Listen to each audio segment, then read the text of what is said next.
नमस्कार. आज आपण पंढरपूर तीर्थक्षेत्रामध्ये छत्रपती शिवाजी महाराज या चौकामध्ये आहे. गेल्या 3 दिवसापासून आमदार रोहित पवारांचा अन्नदात्यासाठी अन्नत्याग आंदोलन सुरू आहे. या आंदोलनाला सदिच्छा भेट देण्यासाठी, जाहीर समर्थन देण्यासाठी प्रचंड महाराष्ट्रातून मोठ्या प्रमाणात या ठिकाणी गर्दी होते. हे जाहीर समर्थन आमदार रोहित पवारांना दिलं जात आहे. काही आपल्या सोबत शेतकरी बांधव आहेत. काय सांगाल, आज अन्नदात्यांसाठी आंदोलन चालू आहे, 3रा दिवस आहे, काय सांगा? आज आमदार रोहितदादा पवार यांचा 3रा दिवस आहे. शेतकऱ्यासाठी दादांचं अन्नत्यागाचं उपोषण आहे.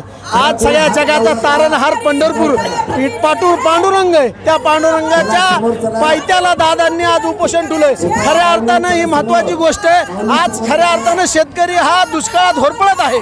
मध्ये मागच्या वर्षी पाऊस झाला, दुष्काळी पावसाचं पीक गेलं शेतकऱ्याचं, त्यामुळे शेतकरी संकटात आहे.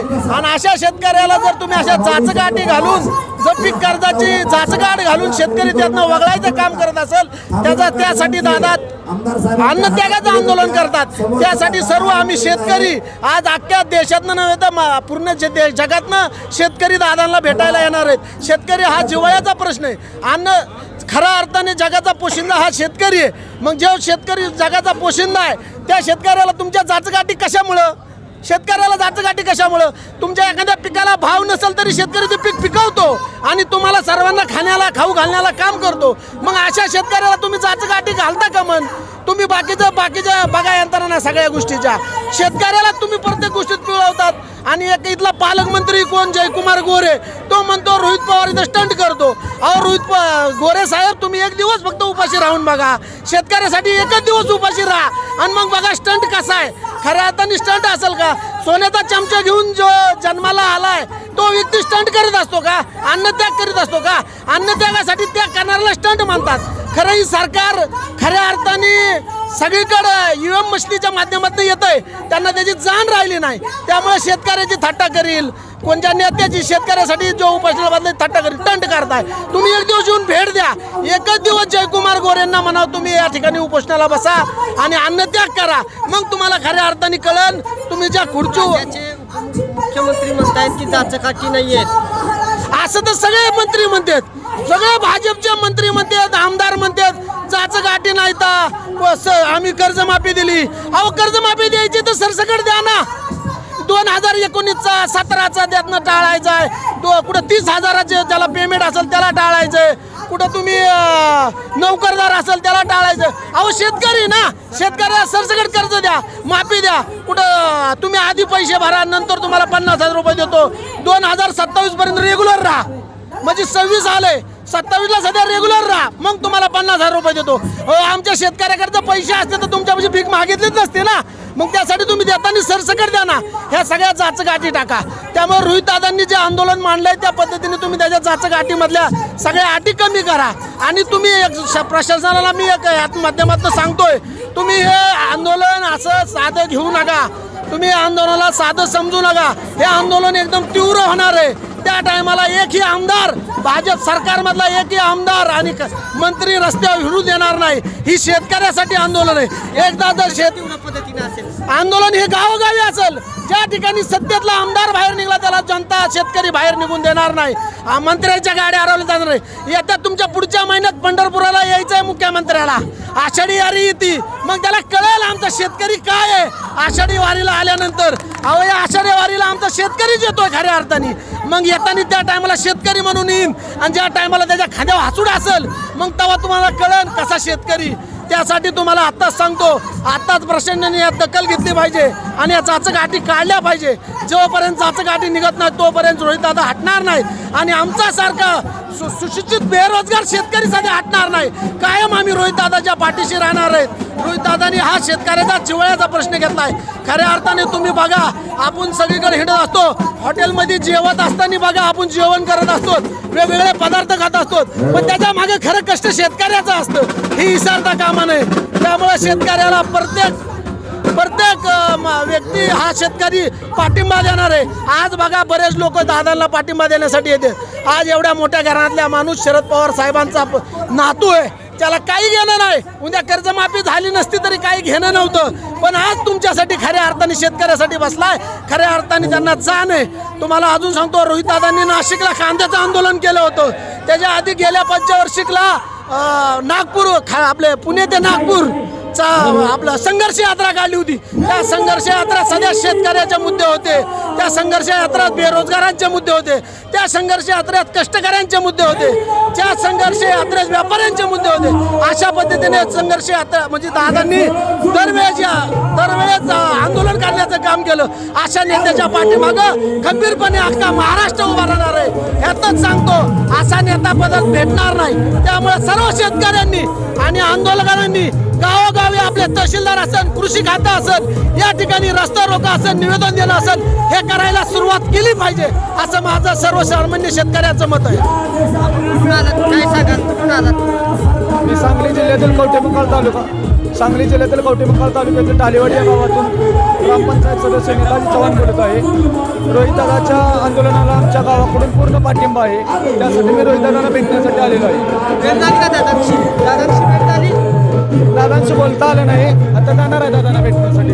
दादांना डॉक्टरांनी सल्ला सांगितला की तब्येत खराब झाली आहे, काय सांगाल आपण? दादांची तब्येत खालावली असं डॉक्टरांनी सांगितलं. शासनानं लवकरात लवकर दखल घेतली पाहिजे आंदोलनाची आणि शेतकऱ्यांना सरसकट कर्जमाफी दिली पाहिजे.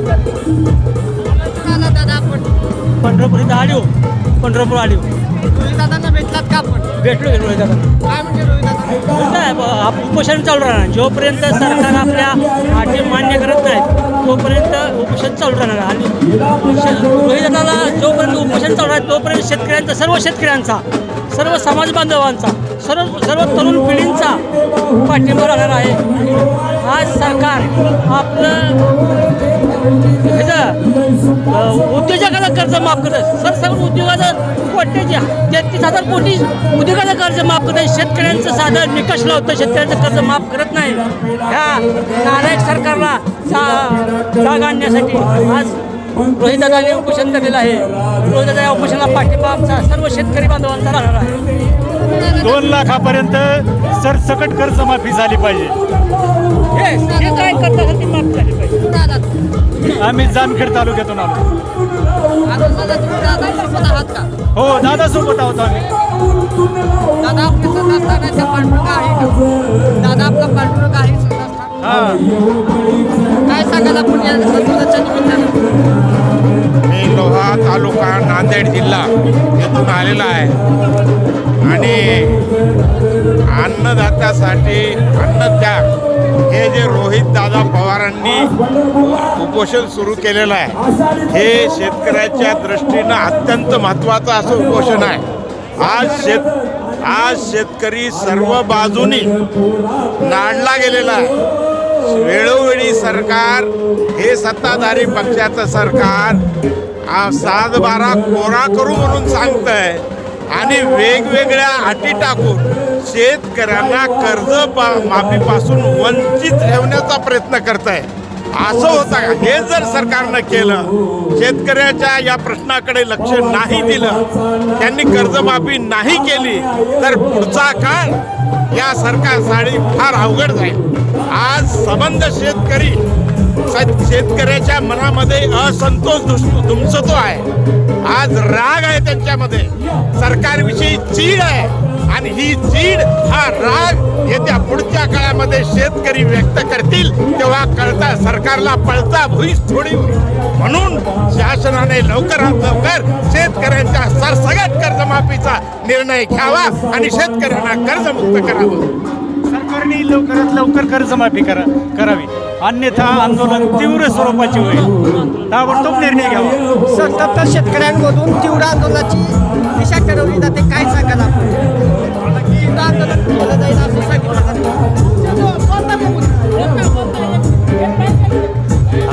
आज या ठिकाणी उभा महाराष्ट्र पाहतोय, उभा जग पाहतोय. भारत देश आपला हा कृषीप्रधान देश आहे आणि आज या भारत देशामधल्या, महाराष्ट्रामधला जर शेतकरी जिवंत राहिला नाही तर उभ्या महाराष्ट्राला, उभ्या देशाला आग लागल्याशिवाय राहणार नाही. महाराष्ट्रामध्ये नव्हे तर आपल्या देशामध्ये कृषीप्रधान शेती करीत असणाऱ्या लोकांमध्ये आज हे दोष तयार व्हायला लागला आहे. सरकार हे जगाचा पोशिंदा मानला जातो.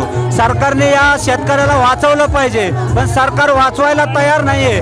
सरकार याचा शेतकऱ्याची मजा थट्टा करायला तयार झाले. आज कर्जमाफी जी आर काढला, कर्जमाफी सरसकट द्यायला हवी, पण सरसकट द्यायला सरकार तयार नाहीये. काहीतरी जाचकाठी घालून शेतकऱ्याची दिशाभूल, शेतकऱ्यांची विटंबना, शेतकऱ्यांना कुठेतरी लाजवलं अशा पद्धतीने सरकार वागायला चालू केलंय. माझी सरकारला विनंती आहे, शेतकरी पेटायच्या आधी तुम्ही जागा व्हा आणि शेतकऱ्यांना न्याय कसा मिळेल हे आम्ही कर्जत तालुका राष्ट्रवादीतून आलेलो आहोत. आम्हाला कर्जमाफी झालीच पाहिजे, कारण शेतकरी हा इतका धडपडतोय ना, उडतानाचा कष्टही कुणाला दिसत नाही, पण शेतकरी माणूस हा खूप धडपडतोय. त्याच्यामुळे कर्जमाफी सरसकट झालीच पाहिजे. आम्हाला एवढंच पाहिजे. त्यानंतर खरी कर्जमाफी सर्वांना सरसकट झाली पाहिजे. तुम्ही पहा, मोठमोठे व्यापारीच पहा, हे व्यापारी आज अखेर 75 लाख कोटी रुपयाची कर्जमाफी या भारत सरकारने त्यांना कोणतीही विनाअट केली आणि ते आपल्याला माहीतही नाही. आणि आपल्यासारख्या महाराष्ट्रासारख्या छोट्याशा राज्याची कर्जमाफी करताना त्यांनी जाचकाठी टाकल्या. आता आम्ही इन्कम टॅक्स भरतोय आणि इन्कम टॅक्सवाल्याला तुम्ही कर्जमाफी म्हणतो, म्हणजे आम्ही काय बियाणं घेत नाही का, खते घेत नाही का, त्यासाठी टॅक्स देत नाही का? मग ह्या सगळं करत असताना आम्ही काही शेतकरी नाहीत का? आम्ही टॅक्स भरतो म्हणजे नियमित टॅक्सदार आहेत. तुम्ही कितीही व्यापारी पहा, किती टॅक्स बुडवतात, परंतु आम्ही टॅक्स भरतात आणि जे टॅक्स भरतात त्यांना कर्जमाफी नाही, त्यांना 50,000 रुपये फक्त प्रोत्साहनपर बसा. हे चुकीचं आहे. तर खरं पाहता 1 लाख रुपयेपर्यंत त्यांची कर्जमाफी झाली पाहिजे किंवा ती 1.5 लाखापर्यंत करा. आणि हे सगळ्यांचं असणारं, व्यापाऱ्यांना कोणतेही विनाअट कर्जमाफी देता, मग शेतकऱ्याला असं का हा दुजाभाव करू नये असं मला या ठिकाणी वाटतं. संतप्त शेतकऱ्यांकडून अशी प्रतिक्रिया दिली जाते की सत्ताधारी आमदारांना संपूर्ण महाराष्ट्रामध्ये किंवा मंत्र्यांना महाराष्ट्रामध्ये फुलं दिलं जाणार नाही, याच्या असं या ठिकाणी केलं जात आहे. माझे सहकारी सागर खरात